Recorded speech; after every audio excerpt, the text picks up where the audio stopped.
Sujet intéressant, sujet délicat, et je crois qu'il faut essayer de regarder les nouveaux paradigmes de la société sous un angle un peu différent, et sous l'angle de la simplicité. C'est l'angle que j'aime toujours le plus.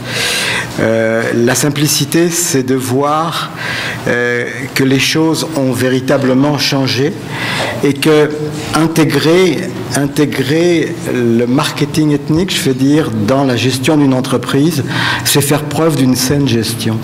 Ce n'est pas de regarder l'ethnie comme une cible, comme une entité différente, mais au contraire de faire en sorte que les marques qui sont l'apanage des grands réseaux et des grands réseaux internationaux comme le mien ont une réalité qui est la réalité de la consommation. C'est une réalité dure, mais c'est la réalité du commerce. Et quand on retombe dans le commerce, on retombe dans l'essence des choses. Et ça me plaît beaucoup. Le commerce n'est pas né en Amérique du Nord. Ce n'est pas Walmart qui l'a inventé. Le commerce est né dans le bassin méditerranéen il y a très longtemps. Et c'est lui qui a créé... Le commerce, ça veut dire commercer, ça veut dire échanger. Ça veut dire avoir un dialogue avec quelqu'un. Et puis, je crois que ça, c'est la prémisse de base. Alors, les grands réseaux comme le mien doivent intégrer d'entrée de jeu la réalité internationale, puisque ce sont des réseaux internationaux, ils ont des bureaux dans bien des marchés, et c'est faire preuve que de bonne gestion et de saine gestion que de considérer cette réalité. La deuxième, elle a évidemment deux aspects. Le premier aspect, c'est de savoir s'adresser correctement aux consommateurs des marques que l'on publicise à travers le monde.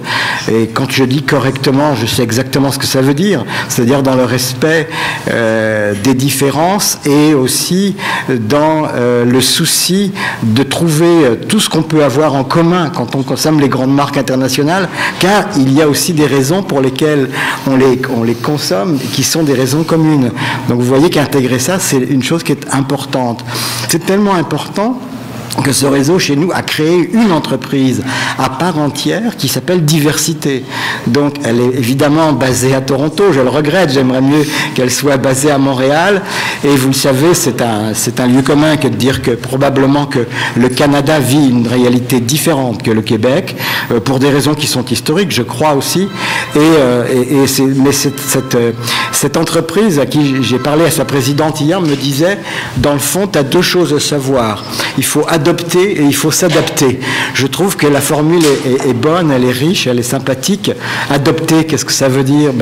Adopter, ça veut dire mettre en commun, et puis s'adapter, c'est la réalité. Donc, si on veut véritablement réussir dans son entreprise ou dans son commerce, eh bien, il faut tout simplement prendre soin de la cible à qui on s'adresse. La deuxième chose qui est importante, c'est qu'il faut que le staffing de l'entreprise soit honnête et soit conforme à cette réalité internationale.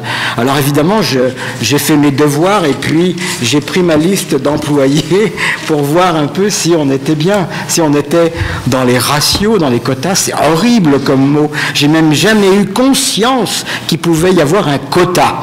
Hein, ça, moi, le quota et ghetto, pour moi, c'est le même mot.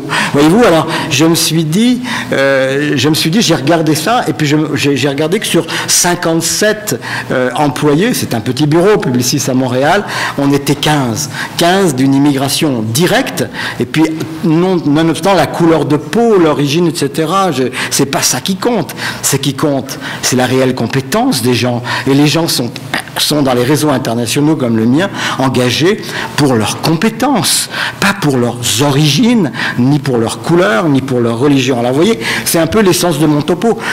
On vous dit, monsieur, vous avez 4 minutes pour régler la question. Alors, j'ai pas de prétention de régler quoi que ce soit, surtout pas, mais j'ai surtout l'intention, et je sais que c'est l'objet de cette réunion, de participer à un débat qui fera évoluer, je le suppose, les choses au Québec. Enfin, j'ai des yeux sur moi qui veulent que les choses évoluent, parce qu'elle dit, depuis 32 ans, ça n'a pas changé. Mais oui, ça change quand même. Tu vas voir que ça va changer. Merci.